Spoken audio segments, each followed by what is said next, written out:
আসসালামু আলাইকুম। আমরা কয়েকদিন আগে যে ফার্মি মুরগির জন্য ঘর তৈরি করেছিলাম, আজকে আমরা সেখানে ঢুকবো। আপনারা দেখতে পাচ্ছেন আমাদের ঘরে ফার্মি মুরগিগুলো খুব ভালোভাবে আছে এবং আমরা এখন ডিমগুলো সংগ্রহ করব। আপনারা দেখুন, এই যে দেখুন আমাদের ছোট্ট ঘরের ভিতর আমরা একটি দুটি তিনটি ডিম পাওয়া গেল এখানে, এবং এখানে একটি, চারটি, আর ওই যে ওই কোণাতে আছে আমাদের দুইটি ডিম। আমাদের মুরগিগুলো ভালোই খাচ্ছে। যে দেখুন, আমরা এখন মুরগিগুলোকে লেয়ার 1 কাজী কোম্পানির ফিড খেতে দিয়েছি। ডিম পাড়া মুরগির জন্য আসলে লেয়ার ফিড অনটাই ভালো।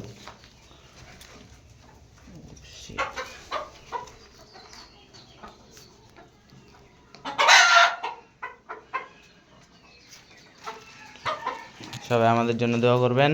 আসসালামু আলাইকুম।